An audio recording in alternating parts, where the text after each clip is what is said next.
Assalamualaikum warahmatullahi wabarakatuh. Pada video kali ini saya akan menceritakan satu pengalaman jamaah umroh yang dialami saat melaksanakan ibadah umroh. Ini adalah tentang hukum karma atau balasan yang didapat di tanah suci akibat perbuatan zalim ketika di tanah air Indonesia. Seperti apa kelanjutan kisahnya? Simak terus video ini sampai habis agar bisa menjadi pelajaran untuk kita semua. Sebelumnya, saya ucapkan selamat datang bagi yang baru bergabung di channel Muksid Haitami. Jangan lupa subscribe, like, dan komen. Juga nyalakan notifikasinya agar tidak ketinggalan video terbaru dari channel ini.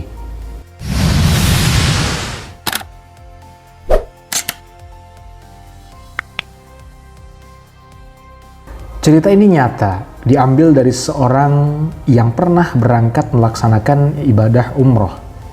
Ia menceritakan bahwa hukum karma atau dalam Islam kita kenal dengan balasan itu benar-benar nyata.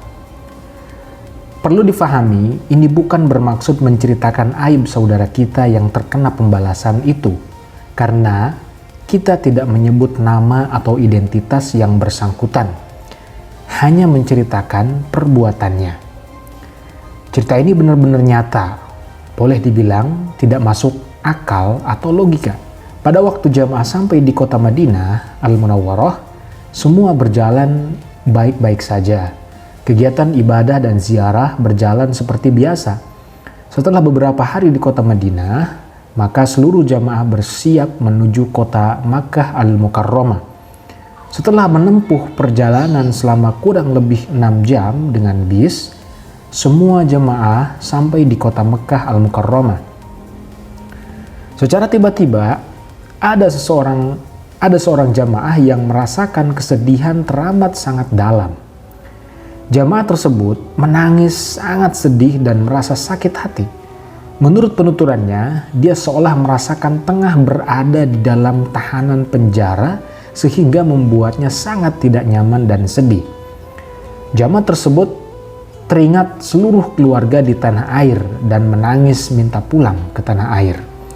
Sampai dia bilang, berapapun ongkos yang diperlukan, saya siap untuk pulang ke Indonesia. Kemudian dia terus-menerus menangis hingga larut malam di dalam hotel dan tidak bisa tidur. Ia hanya ingin pulang ke tanah air. Jamaah lain pun bingung dan hanya bisa menatap, tidak mengerti apa-apa yang terjadi pada jamaah tersebut.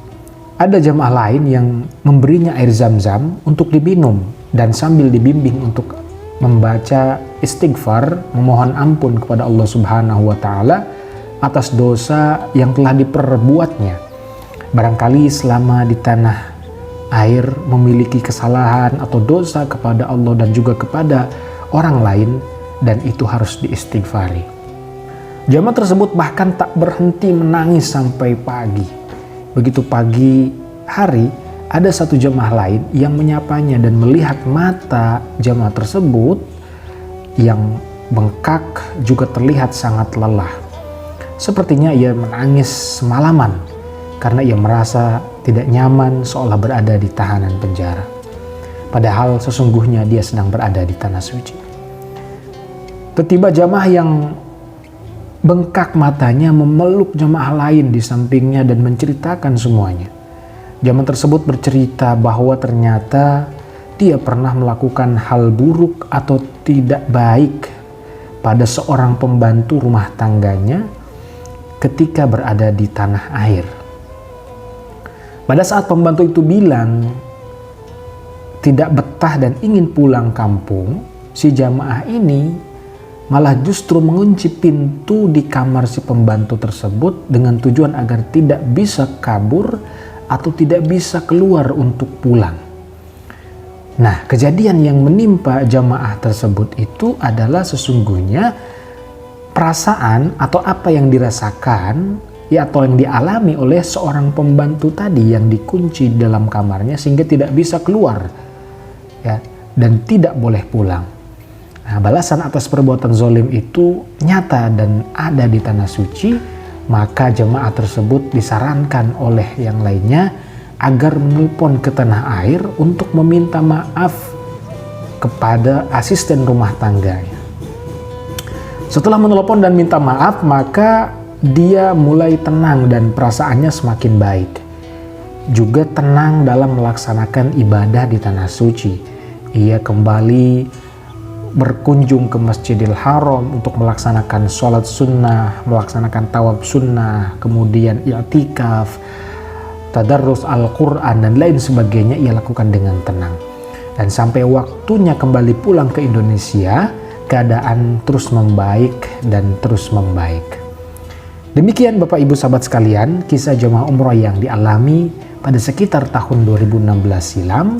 Semoga dapat menjadi pelajaran untuk kita semua. Amin ya Allah ya Rabbal Alamin. Terima kasih. Wassalamualaikum warahmatullahi wabarakatuh.